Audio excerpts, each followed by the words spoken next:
ॐ ऐं ह्रीं क्लीं चामुण्डाय विच्चे। स्वस्ति श्री गणेशाय नमः। श्री गुरुभ्यो नमः। श्री सरस्वत्यै नमः। ज्ञानिनामविचेतांसि देवी भगवती सा बलादाकृष्य मोहाय महामायां प्रयश्यति। श्रीललिता महात्रिपुरसुन्दरी देव्यै नमः। श्री आदिशक्ति माता की जय। ओम नमः शिवाय।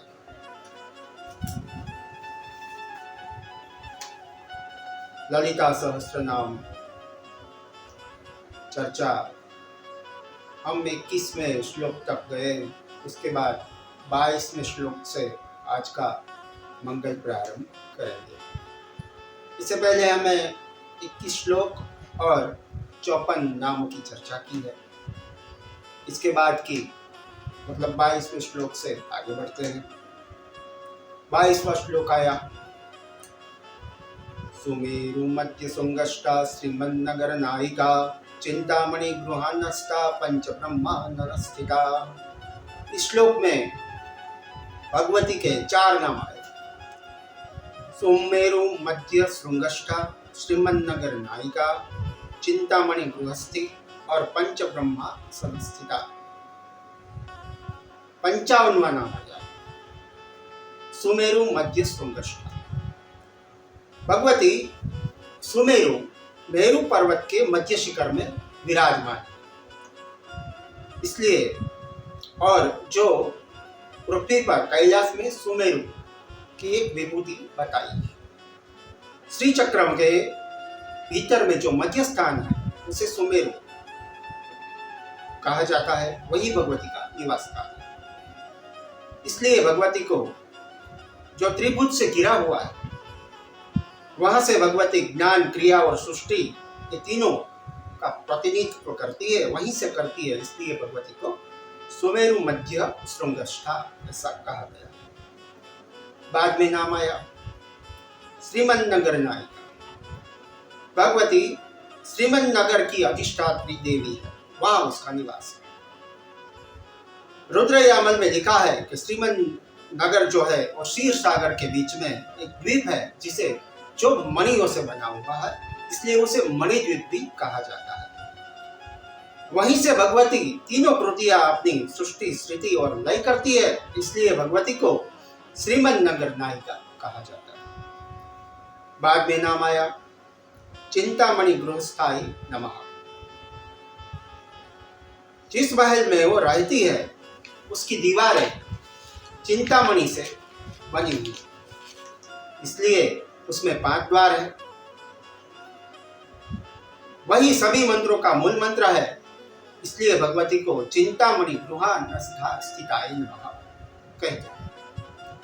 बाद में नाम आया पंच ब्रह्मा संस्थिता। भगवती पंच ब्रह्मा अर्थात ब्रह्मा, विष्णु, रुद्र, ईश्वर और सदाशिव से बने, महेश्वर से बने सिंहासन पर बैठी है। इसलिए भगवती को पंच ब्रह्मा संस्थिता कहते हैं। इनमें से प्रत्येक अर्थात सृष्टि पृथ्वी तत्व से, स्थिति आप तत्व से, लय अग्नि तत्व से, तिरोधान वायु तत्व से और अनुग्रह आकाश तत्व का प्रतिनिधित्व करता है। श्री ललिता इन पंच महाभूतों पर विराजमान है और ब्रह्मांड को चलाने में उन पर शासन करती है। इसलिए भगवती को पंच ब्रह्मा संस्थिता कहते हैं। बाद में नाम आया 23वां श्लोक आया महापद्माटवी संस्था कदम्ब मनवासिनी सुधासागर मध्यस्था कामाक्षी कामदायिनी। इस श्लोक में भगवती के 5 नाम आए। महापद्मतवी संस्था, कदम्ब वनवासिनी, सुधा सागर मध्यस्था, कामाक्षी और कामदायी। पहले 59वें नाम की व्याख्या करते हैं। महापद्माटवी संस्थाएं नमः। भगवती पद्मवन में निवास करती है। पद्म केवल जल में ही उगता है। पद्म अर्थात कमल जो जल में उगता है। यह हमारे शरीर के 6 चक्रों के ऊपर स्थित सहस्त्राक्षर चक्र की बात करता है। भगवती अपने पति शिव जी के साथ सहस्त्राक्षर में मिलती है। यह नाम 1000 पंखुड़ी वाले कमल या सहस्त्राक्षर के मध्य में स्थित है, इसलिए भगवती को जो उनका निवास है, इसलिए भगवती को महापद्माटवी संस्था कहते हैं। बाद में 60वां नाम आया कदम्ब वनवासिनी। भगवती कदम्ब वृक्षों के बीच निवास करती है, जिनके फूलों में दिव्य सुगंध होती है। यह पृथ्वी तत्व प्रकृति का वर्णन करती है। उन्हें धरती माता भी कहा जाता है। यह कदम्ब वन सोने की 8 दीवारों और चांदी की 7वीं दीवारों के बीच में, इसलिए भगवती को कदम्ब वनवासिनी कहते हैं। बाद में 61वां नाम आया सुधा सागर मध्यस्था। सुधा सागर, भगवती अमृत सागर में निवास करती है। सुधा का अर्थ है अमृत और मध्यस्था अर्थात केंद्र में। वह मणिद्वीप में रहती है जो अमृत सागर के मध्य में स्थित है। ये भी एक बात हुई कि भगवती अमृत सागर में निवास करती है, केंद्र में निवास करती है, इसलिए सुधा सागर मध्यस्था। और दूसरा अर्थ, एक और व्याख्या है कि वो भगवती मणिद्वीप में निवास करती है जो अमृत सागर में स्थित है, इसलिए भी भगवती को सुधा सागर मध्यस्था कहा जाता है। बाद में नाम आया कामाक्षी। भगवती की आंखों ने देवताओं की सभी इच्छाओं को संतुष्ट किया था, इसलिए भगवती को ब्रह्मा जी ने नाम दिया था कामाक्षी। काम शब्द 3 शब्दों से अर्थात क, आ, म से मिलकर बना, जिसमें क सृष्टि ब्रह्मा का प्रतिनिधित्व करता है और आ स्थिति विष्णु की भगवान नारायण की प्रतिनिधित्व करता है और म लय रुद्रदेव का महेश्वर का प्रतिनिधित्व करता है। बाद में नाम आया 63वां कामदायी। भगवती अपने साधक की सभी मनोकामनाओं को पूर्ण करती है और काम का अर्थ है कामेश्वर, शिव जी का एक रूप। शक्ति ही शिव जी तक ले जाती है, उन तक पहुंचने का कोई सीधा मार्ग दूसरा कोई नहीं।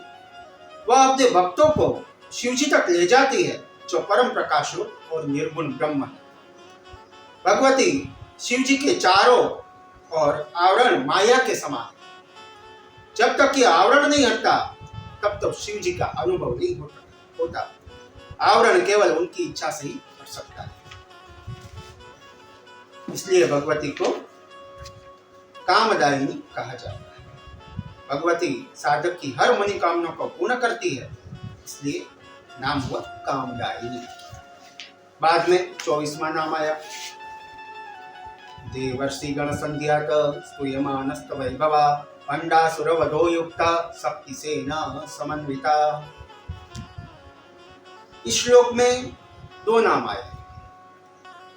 64वां नाम आया देवर्षि गण संध्यात स्तूयमानस्त वैभवा।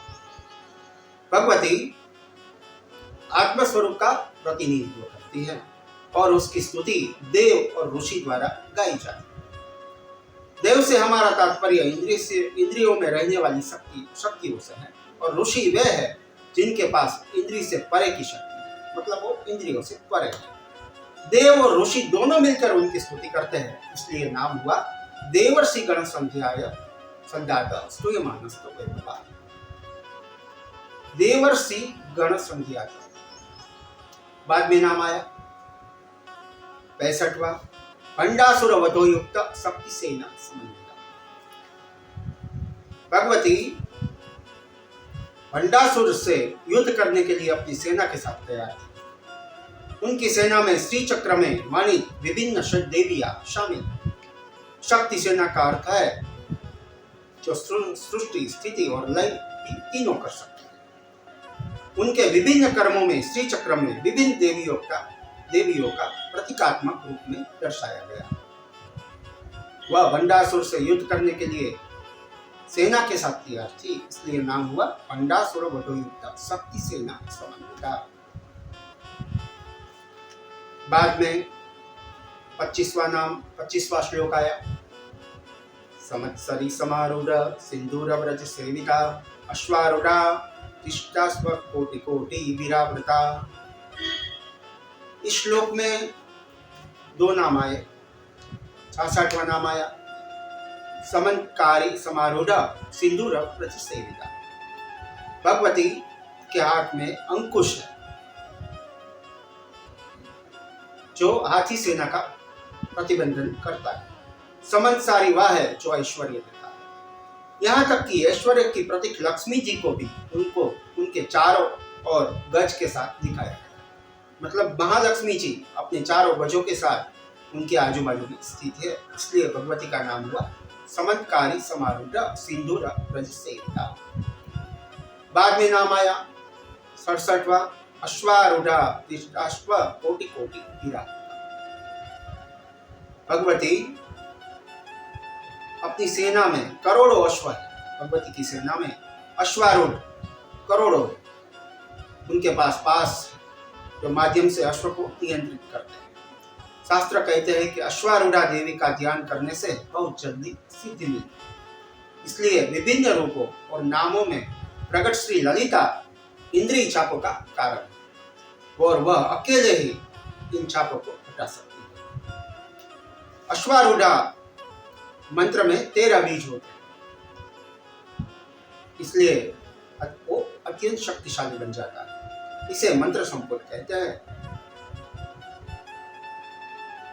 जो शीघ्र फलता है। बाद में नाम आया, बाद में श्लोक आया 26वां चक्रराज रथारूढ़ सर्वायुध परिस्कृता ध्येय चक्र रथारूढ़ मंत्रिणी परिसेविता। इस श्लोक में 2 नाम आए। 68वां नाम आया चक्रराज रथारूढ़ सर्वायुध परिस्कृता। श्री चक्र भगवती का रथ है और यह मंत्र शक्ति से सुशोभित है, जो देव शक्ति के साथ उनका आयुध है। उनका आयुध इन तरीकों से और साधकों का प्रतिनिधित्व करता है, जिनके द्वारा हम शुद्ध विज्ञान अर्थात ब्रह्म ज्ञान प्राप्त कर सकते हैं। जब उनका आवाहन हमारे भीतर किया जाता है तो वह भंडासुर को हराने में मदद करेगी, जो हमारे भीतर ही मौजूद है। चक्रराज का अर्थ 6 चक्र भी है और मूलाधार से आज्ञा चक्र तक, जो 6 बताए। ये रथ का अर्थ आधार या नींव भी कहा जाता है। आरूढ़ का अर्थ नियंत्रण है और सर्वायुध का अर्थ शुद्ध विद्या, जिसे और जब कोई शुद्ध विद्या के माध्यम से चक्रों पर महारत हासिल कर लेता है तो वह शिव जी की अवस्था अर्थात समाधि को प्राप्त कर लेता है। बाद में नाम आया गेय चक्र रथारूढ़ मंत्रिणी परिसेविता। मंत्रिणी देवी जो गेय चक्र की स्वामी है, उन्हें श्यामला देवी भी कहा जाता है, जो बाहर आई और दाहिनी और खड़ी हुई है। भगवती ललिता की बुद्धि शक्ति का प्रतिनिधित्व करने वाली मंत्री के रूप में श्यामला देवी कार्य करती है, इसलिए नाम हुआ गेय चक्र रथारूढ़ मंत्रिणी परिसेविता। बाद में 27वां श्लोक आया गिरि चक्र रथारूढ़ दंडनाथा पुरस्कृता ज्वाला माली निकाशिक्त वही प्रकार मथिरा। इस श्लोक में 2 नाम आए। 70वां नाम आया गिरि चक्र रथारूढ़ दंडनाथ पुरस्कृता। गिरि चक्र दंडनाथ की देवी का रथ है, जिन्हें वाराही भी कहा जाता है। उसके एक हाथ में हल है और दूसरे में मूषक। भगवती वाराही एक हाथ में हल और दूसरे हाथ में मूषक धारण करती है। भंडासुर के साथ युद्ध में वह सुरक्षा व्यवस्था प्रदान करती है।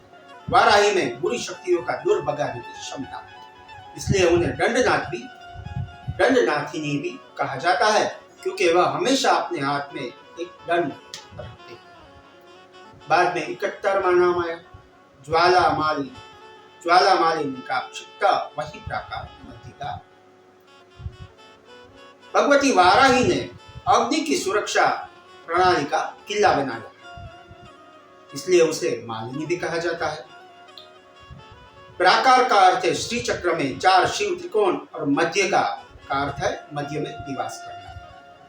श्री ललिता 5 शक्तियों और 4 शिव कोणों या त्रिकोणों से मध्य में निवास करती है। इस बिंदु को बिंदु कहा जाता है, इसलिए नाम हुआ ज्वाला मालिनी का क्षिप्त वही प्राकार मध्य का। बाद में 28वां नाम आया, 28वां श्लोक आया भंड सैन्य वधो युक्त शक्ति विक्रम हर्षिता नित्या पराक्रमा टोपा निरीक्षण समुत्सुका। इस श्लोक में 2 नाम आए। पहला नाम 72वां नाम आया भंड सैन्य वधो युक्त शक्ति विक्रम हर्षिता।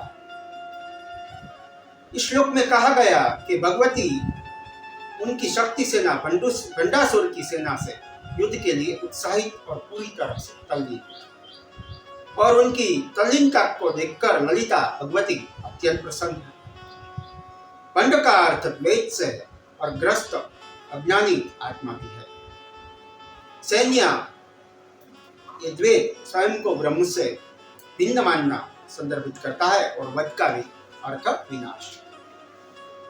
भगवती श्री ललिता द्वैत को विनाश से प्रसन्न होती है, और द्वैत का नाश होना माया के आवरण को हटने का संकेत है। द्वैत का नाश केवल मन की सहायता से और आंतरिक अन्वेषण द्वारा ही किया जाता है, इसलिए भगवती ये अन्वेषण करती है। बाद में 73वां नाम आया नित्या परिक्रमा रूप निरीक्षण समुत्सुका। नित्या देवी जो है ये उनके लिए संदर्भित किया जाता है। पृथ्वी के चारों ओर चंद्रमा की गति के विभिन्न चक्रों में अनुरूप संख्या में 15 कामेश्वरी आदि उपरोक्त सभी को क्रांति शक्ति या प्रकाश की शक्ति के रूप में देखा जाता है। जो भंडासुर का अर्थात अंधकार की शक्तियों को विरुद्ध जो युद्ध करती है, इसलिए उसे दमनक दीर्घजीवा कहा जाता है। लीला कथा के अनुसार भगवती की यह शक्तियां चेहरे पर आवरण ओढ़कर अंधेरे में पीछे से आक्रमण करती है। पीछे से आक्रमण करती है और भगवती नित्या देवी उनकी रक्षा करती है, इसलिए भगवती को नाम हुआ नित्या परिक्रमा समुत्सुका। बाद में नाम आया 29वां श्लोक आया पंडपुत्र वधो युक्त बाला विक्रम नंदिता मंत्रिण्यांतम विरचिता विसंगवित पोषिता। इस श्लोक में 2 नाम आए। 74वां नाम आया पंडपुत्र वधो युक्त बाला विक्रम नंदिता। भंडासुर के 30 पुत्र हैं जो अज्ञान का प्रतीक है। कथा के अनुसार भगवती ने जब इन सभी के लिए असमर्थ रही, तब भगवती ने अपने रथ से बाला देवी को प्रकट किया, जो 9 साल की एक बच्ची, जो नरवान मंत्र का प्रतीक भी है। बाला देवी ने नारायण अस्त्र निकाला और अर्ध चंद्र बाण का प्रयोग करते हुए असुर सेना का प्रहार किया और उनका वध किया। और भंडासुर के 30 पुत्रों का वध भगवती बाला देवी ने किया, इसलिए भगवती बहुत प्रसन्न हुई, इसलिए नाम हुआ पंडपुत्र वधो युक्त बाला विक्रम नंदिता। उसके बाद का नाम आया 75वां मंत्रिणी अम्बा विरचिता विशुक्र वजन पोषिता। विशांग का जन्म पांडा से दाहिने कंधे से हुआ था, जहां इंद्रियों की बुरी किस्मत का प्रतिनिधित्व होता है। वह मंत्रिणी वह शक्तिशाली मंत्र है जो इन बुरी दुर्भाग्य का नाश करती है। मंत्रिणी देवी ने भंडासुर के भाई विशांग दैत्य को मारते देखकर भगवती अति खुश हुई। बाद में 30वां श्लोक आया विशुक्र प्रारंभ वाराही वीर्य नंदिता कामेश्वर मुखालोक कल्पिता श्री गणेश्वर। इस श्लोक में 2 नाम आए। 76वां नाम आया विशंग प्राणहराय वाराही वीर अनंता। भगवती वाराही ने भंड के बाएं कंठ से उत्पन्न राक्षस जो है विशुक्र, उनका वध किया।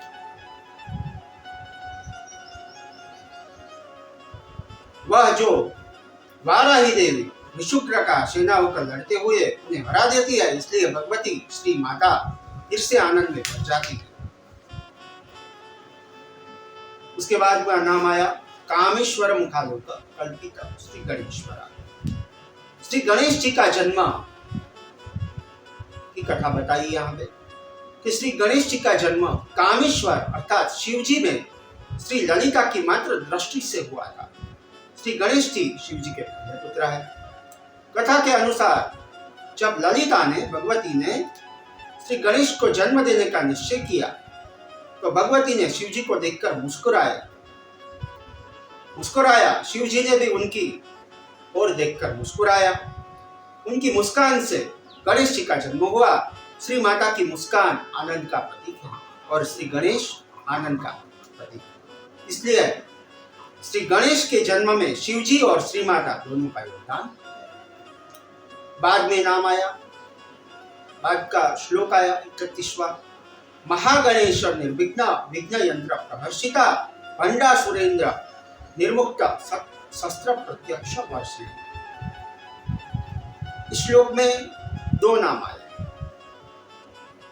महागणेश निर्वेश विघ्न यंत्र प्रहर्षिता। श्री गणेश की उत्पत्ति के बारे में बताया और कहा कि उसके एक ही रात में उनके दांतों में यंत्र को नष्ट कर दिया। तब से गणेश को प्रथम पूज्य का स्थान मिला। भगवान गणेश को प्रथम स्थान प्राप्त हुआ। भगवान गणेश को विष्णु का द्वारा बनाया और विज्ञान यंत्र विलंब करने के लिए उपकरण का जो नष्ट करके देखकर भगवती खुश हुई। तो भगवान नारायण ने जो यंत्र बनाया था उसको गणपति महाराज ने अपने दंड से नष्ट किया, इसलिए भगवती खुश हुई। इसलिए नाम हुआ महागणेश निर्वेश विघ्न यंत्र प्रहर्षिता। बाद में नाम आया भंडासुरेंद्र निर्मुक्त शास्त्र प्रत्यक्ष वर्षी। भगवती ने भंडासुर के खिलाफ तीरों की बारिश की और तीरों से उनको जवाब दिया। इस युद्ध में जब भंडासुर ने अपनी सेना को पूरी तरह से नष्ट होते हुए देखा तो श्री ललिता ने व्यक्तिगत रूप से लड़ना शुरू किया। भगवती ने उसके साथ युद्ध करते हुए उसके अविद्या को नष्ट किया और श्री ललिता अविद्या को नष्ट करके आनंद प्राप्त करने में हमारी इसी प्रकार से सहायता करती है। जो उनके हाथों से निकलने वाली हथियारों का उद्देश्य वेद के भ्रम को नष्ट करना है। बाद में 32वां श्लोक आया करांगुली नकोपन्ना नारायण दशाकृति महापाशुपशास्त्राग्नि निर्ददा सुर सैनिक। इस श्लोक में 2 नाम आए। 80वां नाम आया करांगुली उत्पन्न नारायण दशाकृति। भगवती ने भंडासुर ने अनेक असुरों की सृष्टि की जो देवी विभूतियों का विनाश करने के लिए उत्पात मचाया। उन असुरों का नाश करने के लिए भगवती ने अपने भैया भगवान नारायण के 10 अवतारों का आवाहन किया और इन 10 अवतारों ने एक असुरों को मार दिया, नाश किया।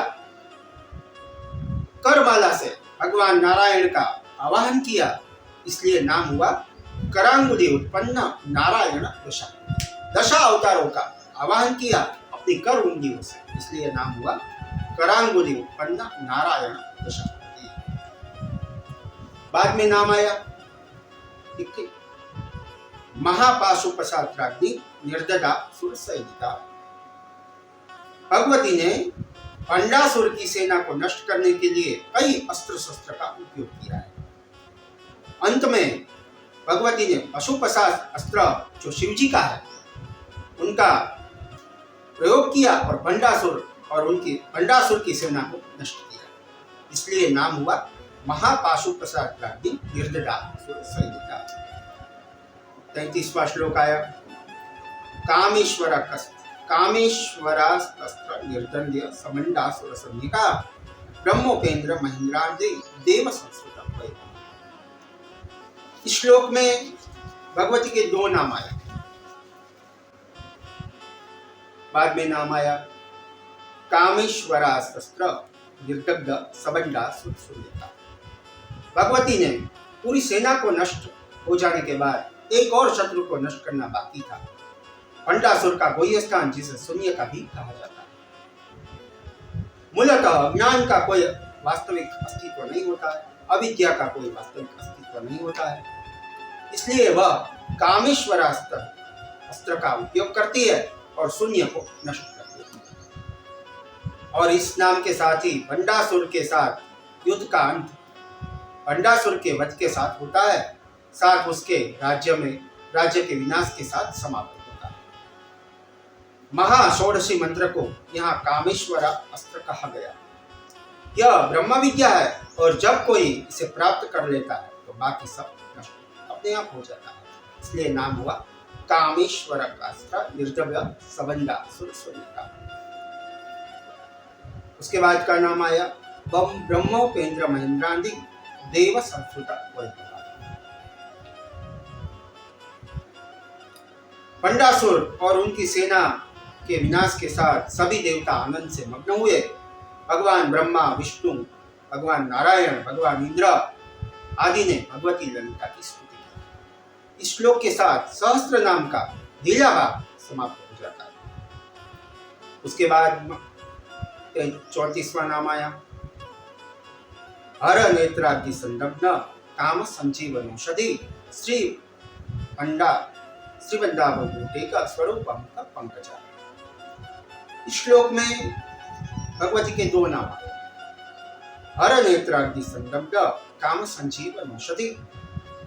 वह भगवती जिसने शिव जी के अग्नि नेत्र से जलकर भस्म हो गए कामदेव को पुनर्जीवित किया। यहाँ दो विद्याओं का उल्लेख किया, हर नेत्रादि और काम औषधि। पहला काम दहन की और ले जाता है और दूसरा एक औषधि है, अर्थात काम धर्म बन जाता है। यहां से मतलब इसके आगे के नाम से भगवती के सूक्ष्म रूप और सूक्ष्म नामों की चर्चा यहां से शुरू होती है। उसके बाद के नाम आया श्री वृंदावन का स्वरूप पंकजा। इस श्लोक में भगवती ललिता ने मुख्य मंत्र के पंचदशी मंत्र कहा जाता है, जो 15 अक्षरों से बना। इसे 3 भागों में विभाजित किया गया है। जो भाग पहला है, भगवती ललिता कमल मुख वाग्दव कहा जाता है। बाद में 36वां श्लोक आया कंठा कटि पर्यंत मध्यकुट स्वरूपिणी शक्ति कोटियोपापन्ना कटियोपाधा। इस श्लोक में 2 नाम आए। पहला नाम आया कटंगा कटि पर्यंत मध्यकुट स्वरूपिणी। भगवती मध्यकुट अर्थात पंचदशी मंत्र का मध्य भाग अर्थ और काम पर ज्ञान देता है। भौतिक स्तर भी मध्य क्षेत्र, जिसमें पेट, हाथ, श्रोणी क्षेत्र आदि खुद को अर्थ और काम से संलग्न करते हैं। इस लिपि को कामराज लिपि भी कहा जाता है, जो 6 अक्षरों से बनी है। पिछला नाम है ज्ञान शक्ति, यह नाम है इच्छा शक्ति और अगला नाम है क्रिया शक्ति। उसके बाद का नाम आया शक्ति कुटेकयापन्ना कटयोपाधारिणी। भगवती ललिता के कमर के नीचे के क्षेत्र को शक्तिकूट कहा जाता है, जिसे मोक्ष मिलता है और यह 4 अक्षरों से बना है, इसलिए नाम हुआ शक्ति कटयोपन्ना कटयोपाधारिणी। बाद में 36वां नाम आया, 36वां श्लोक आया मूल मंत्रात्मिका मूल कुलतर कलेवरा कुला मुटैक रसिका कुल संकेत पालिका। इस श्लोक में 4 नाम आए। पहला नाम आया मूल मंत्रात्मिका नमः।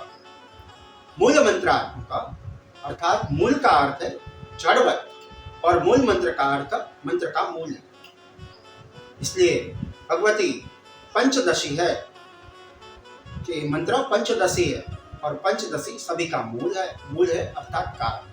इसलिए भगवती को मूल मंत्रात्मिका कहते हैं। बाद में नाम आया मूल मंत्र त्रय कलेवरा नमः। भगवती स्वयं मूल मंत्र है। सीधे शब्दों में कहें तो पंचदशी के 3 पहलू जीवन के चारों पुरुषार्थ अर्थात धर्म अर्थ काम और मोक्ष को मूल।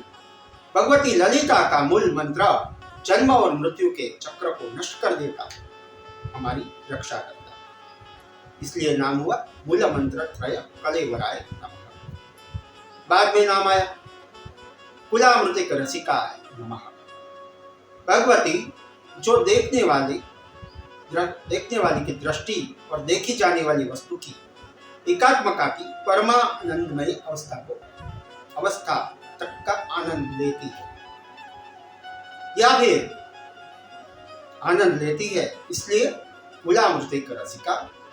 या फिर भगवती जो मस्तिष्क के नीचे 1000 पंखुड़ियों वाले कमल से बहने वाले अमृत को पीने में आनंद प्राप्त करती है, इसलिए नाम हुआ कुलामृतिक रसिकाय नमः। बाद में नाम आया कुल संकेत पाले। यहीं से हमारे भीतर कुंडलिनी शक्ति के रूप में उनके स्वरूप की अभिव्यक्ति शुरू होती है।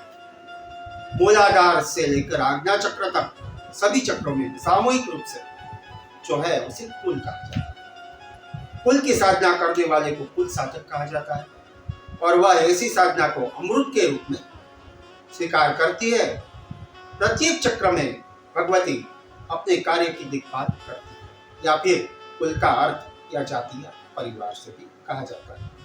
भगवती अपने उपासकों के कुल या परिवार की रक्षा करती है, इसलिए वह कुल संकेत पालिनी कहा जाता है।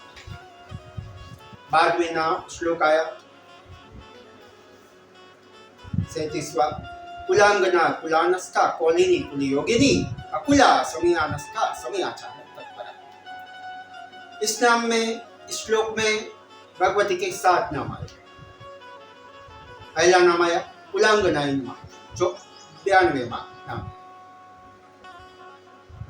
कुलांगना अर्थात भगवती पतिव्रता शैतान के कुल से है और वह हमेशा पतिव्रता की रक्षा करती है। भगवती पतिव्रता की रक्षा करती है। ऐसी पतिव्रता महिलाएं जो शैतान के कुल से भी है तो उनकी भी भगवती रक्षा करती है। लाहिरी में आदि गुरु ने श्लोक नंबर 9 में लिखा है कि भगवती गुप्त रूप से अपने पति शिव से मिलन करती है, इसलिए नाम हुआ कुलांगनाय नमः। बाद में नाम आया कुलानस्थाय नमः। भगवती अपने भीतर जो 6 चक्र है उसमें निवास करती है। मूलाधार में वह गणपति के रूप में रहती है, स्वादिष्ठान में ब्रह्मा जी के रूप में रहती है, मणिपुर में वह विष्णु के रूप में रहती है और प्रत्येक चक्र में एक एक कमल है जो ऐसे चक्र तक पहुंचने का आगे खुल जाता है, मतलब क्रमशः खुलते हैं, इसलिए भगवती को कुलानस्थाय नमः कहते हैं। बाद में नाम आया कौलिनी। भगवती मार्ग या ज्ञान जो व्यक्ति को कुल से अकुला तक ले जाता है उसे कौलिनी कहा जाता है। भगवती की पूजा हर घर में, हर शरीर में, हर परिवार में, हर गांव में, हर वन में और हर स्थान पर होती है। 1000 पंखुड़ी वाले लाल कमल को कुल भी कहा जाता है। तंत्र के अनुसार कुल का अर्थ शक्ति या और अकुल का अर्थ शिव जी। अकुल के साथ कुल के मिलन को कौल कहा जाता है। और कौल का अर्थ है शिव और शक्ति दोनों, पंच दोनों का सार, और इसलिए भगवती को कौलिनी कहा जाता है। बाद में नाम आया कुल योगिनी नमः। यहाँ पे योग का अर्थ है मिलन, जुड़ाव या संयोग। उन्हें कुल योगिनी कहा जाता है क्योंकि वे सभी चक्रों में छह छह चक्रों से जुड़ी हुई है। या फिर वो शिव जी से मिलन कराने वाली है। वे योग देवी है जिनके रूप में कुंडलिनी विराजमान है, इसलिए भगवती को कुल योगिनी कहा जाता है। बाद में नाम आया अकुलाई। अकुलाई नाम।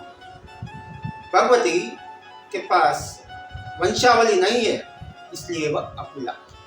भगवती का कोई वंश नहीं क्योंकि भगवती स्वयं प्रकट हुई है। भगवती शिव जी द्वारा बनाई गई थी और इसलिए उनका कोई अभिभावक नहीं था। अकुला का अर्थ दूसरा कुल 6 चक्रों से परे है, जिसका अर्थ है सहस्त्र से परे, इसलिए भगवती अकुलाए। बाद में नाम आया समयांतस्थाये नमः। भगवती अकुला अवस्था में वह समय तत्व के रूप में रहती है, जहां समय का अर्थ समत्व स्थिति है। जब भगवती सहस्त्र चक्र में शिवजी से मिलती है तो इसे सामरस्य कहा जाता है और वह शिवजी में उस स्थिति में मौजूद है, इसलिए उन्हें समयानस्था कहा जाता है। बाद में नाम आया समयाचार तत्पराय नमः। जब कोई किसी भी चीज में इन दोनों अर्थात शिवजी और भगवती को क्रियाशील जानकर पूजा करता है तो ऐसी व्यक्ति समयाचार पूजा करने वाली कहा जाता है। ऐसी जो पूजा करता है उसे समयाचार पूजा कहा जाता है। वह हमेशा उस व्यक्ति के लिए प्रीति रखती है भगवती, जो समयाचार या दक्षिणाचार के नाम से भी जाना जाता है। बाद में 38वां नाम आया श्लोक आया मूलाधारे कनिलया ब्रह्म ग्रंथि विवेदिनी मणिपुरांतरोदिता विष्णु ग्रंथि विवेदिनी। इस श्लोक में 4 नाम आए। पहला नाम आया मूलाधार निलये नमः। भगवती मूलाधार चक्र में निवास करती है। यहाँ 4 पंखुड़ियों वाला एक पद्म है अर्थात कमल। भगवती उसमें निवास करती है जो उनका मूल है। कुंडलिनी उसका आधार है, इसलिए भगवती को मूलाधार निलय कहा जाता है। बाद में नाम आया 16वां ब्रह्म ग्रंथि विभेदिनी नमः। जैसे जैसे कोई अपनी पूजा में प्राप्ति प्राप्त करता है, क्रम आगे बढ़ता है। भगवती मूलाधार से कुंडलिनी तक जो उठता हुआ जो देखता है,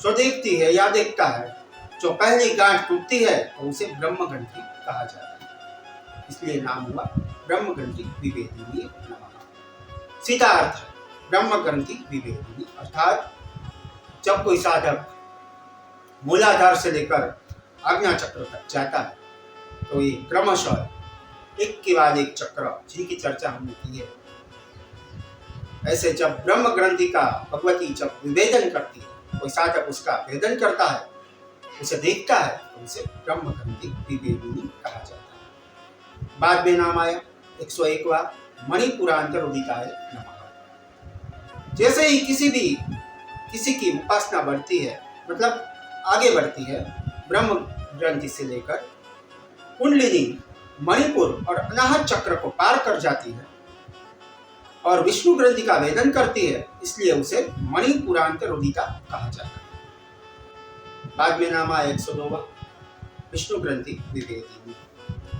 भगवती मणिपुर से अनाहत चक्र को भेदन करते हुए विष्णु ग्रंथि के बंधनों को तोड़ती है, अर्थात जो हमारी स्थिति के कारण उत्पन्न बंधनों को पार करने में हमारी सहायता करती है, इसलिए भगवती को विष्णु ग्रंथि विभेदिनी कहा जाता है। बाद में 39वां श्लोक आया आज्ञा चक्रांतरारास्त रुद्रग्रंथि विभेदिनी सहस्राजाम्बुजारूढ़ा सुदासारे विवर्षिणी। इस श्लोक में 4 नाम आए। 103वां नाम आया आज्ञा चक्रांतरस्थाय नमो नमः। भगवती 2 चक्रों के बीच अर्थात आज्ञा देने वाली के रूप में निवास करती है। इसलिए भगवती को आज्ञा चक्रानवस्था नमो नमः कहा जाता है। बाद में नाम आया रुद्र ग्रंथि विभेदिनी। भगवती उसके बाद आज्ञा चक्र के बाद आज्ञा करते हुए रुद्र ग्रंथि का बंधनों को तोड़ती है, अर्थात वह जो हमारे हिंसक विचारों और स्वभाव के कारण जो उत्पन्न बंधनों को पार करने में हमारी सहायता करती है, इसलिए भगवती को रुद्र ग्रंथि विभेदिनी कहा जाता है। बाद में 105वां नाम आया सहस्त्राक्षर उजारूढ़ाय नमः। अब भगवती सहस्त्राक्षर पर पहुंच गई है, जहां उसे उनकी प्रतीक्षा शिव जी करते हैं। सहस्त्र ब्रह्मरंध्र के ठीक नीचे खोपड़ी में एक छिद्र है जो ब्रह्मांड से जुड़ता है। शिव और शक्ति का मिलन सहस्त्रार चक्र में होता है, जो 1000 पंखुड़ियों वाला एक कमल और परम ज्ञान का बिंदु। जो साधक केवल शक्ति की पूजा कर रहा था, वह अपने निर्माता शिव जी की पूजा करना तब से शुरू कर देता है। इसलिए भगवती को सहस्त्रार्थ उजारूढ़ा कहते हैं। बाद में नाम आया सुधा सारिणी वर्ष। सहस्त्र के मध्य में एक सोम चक्र है। जब कुंडलिनी इस चक्र तक पहुंचती है, तो उनकी उपस्थिति से उत्पन्न उष्मा के कारण वह संग्रहित अमृत पिघलकर गले में रिसता हुआ संपूर्ण तंत्रिका तंत्र में प्रवेश कर जाता है, जो सहस्त्रार्थ से हमारी सभी नसों में अमृत प्रवाहित कर देती है भगवती, या फिर वह जो परम सुख का अनुभव प्रदान करती है। इसलिए भगवती को सुधा सारिणी वर्षिणी कहा जाता है। बाद में 40वां नाम आया, जो आज का अंतिम श्लोक है। तंडलिका समरुचि शक्तचक्षोपरि संस्थिता महाशक्ति कुंडलिनी विसर्तन्तु तनीयसे। इस श्लोक में 5 नाम आए। 107वां नाम आया तंडलिका समरुचि। भगवती कुंडलिनी ध्यान की उन्नत अवस्था में व्यक्ति अपनी पूरी रीढ़ की हड्डी को बिजली की चमक की तरह दमकते हुए देख सकता है। जब वह शिव जी के साथ होती है, तब वह बिजली की तरह चमकती है भगवती। कुंडलिनी ध्यान के उन्नत चरण को साधक को रीढ़ की हड्डी के इस अनुभूति का अनुभव होता है। इसलिए भगवती को तंडलिका समरुचि कहा जाता है। बाद में नाम आया 108वां चक्रोपरि संस्थिताय नमो नमः। मूलाधार से आज्ञा चक्र तक 6 चक्रों से ऊपर है भगवती। इस सहस्त्र पर विराजमान है, जो स्वयं एक चक्र नहीं है। सहस्त्र 1000 पंख वाला कमल है, चक्र नहीं है। इन 6 चक्रों से ऊपर है, इसलिए उनका नाम चक्रोपरि संस्थिताय नमो नमः। बाद में नाम आया महाशक्ति। भगवती शिव जी के लिए एक शक्ति लालसा है, जिसमें कुंडलिनी शक्ति के रूप में है। भगवती शिव जी के साथ अपने पति के साथ मिलन की इच्छा रखती है, जो मूलाधार से उठकर सहस्त्राक्षर में समाप्त होती है। महाशक्ति इस नाम को 2 अर्थ है। एक, सहस्त्र में शिव और शक्ति का महामिलन, इसलिए महाशक्ति। और दूसरा, महाशक्ति भगवती मूलाधार से उत्पन्न होती है और सहस्त्र सभी चक्रों को पार करने के बाद सहस्त्र में शिव जी से मिल जाती है, जहां वो महाशक्ति बन जाती है। इसलिए भगवती को महाशक्ति कहा जाता है। अर्थात जब वो मूलाधार से उठकर शिव जी तक जाती है, पहुंचती है, तो वही जो शक्ति है वही महाशक्ति बन जाती है। बाद में नाम आया कुंडलिनी। भगवती का नाम कुंडलिनी है, क्योंकि वे मूलाधार चक्र में 3.5 कुंडलित सर्पों के रूप में विराजित है। उनके सूक्ष्म तत्व रूप का वर्णन इसी नाम से मिलता है। प्राण की ऊर्जा को कुंडलिनी कहा जाता है और कुंडलिनी की ध्वनि को कोई भी सुन सकता है। यदि कोई अपने दोनों कान कसकर बंद कर ले, तो वह भीतर से कुंडलिनी की सीटी जैसी ध्वनि सुन सकता है। मूल चक्र एक त्रिभुज है जहां भगवती इच्छा, ज्ञान और क्रिया ये तीनों शक्तियों के रूप में विराजमान है। और इन तीनों शक्तियों से ओम की ध्वनियां उत्पन्न होती है, अर्थात अ, उ और म। इस शक्ति को जो ध्वनियां जो उत्पन्न होती है, इस शक्ति को कुंडलिनी कहा जाता है। बाद में नाम आया 111वां विशतंतु तनीयसी। भगवती कमल के डंठल के सूक्ष्म तंतुओं के समान। कुंडलिनी ध्यान के लिए भक्तों के अपने गुरु श्री विद्या उपासक से परामर्श लेना चाहिए। उन्हें केवल कुछ पुस्तकें आदि पढ़कर किसी प्रकार का ध्यान करना नहीं चाहिए, अर्थात गुरु से परामर्श करके ही इसके बारे में आगे जाना चाहिए। इस नामों के साथ इस स्तोत्र का वास्तविक पाठ यहाँ पे समाप्त होता है, इसलिए इसे मूल ग्रंथ भी कहा जाता है। और हम भी इस मूल ग्रंथ के साथ और 40वें श्लोक में और एवं 111वें नाम के साथ हम आज की चर्चा को विराम देते हैं। ओम भगवती के नाम के साथ आज की चर्चा को विराम देते हैं। ओम क्लीं ललिता महात्रिपुर सुंदरी देव्यै नमो नमः। श्री आदिशक्ति माता की जय। ओम नमः शिवाय। ओम अस्तु।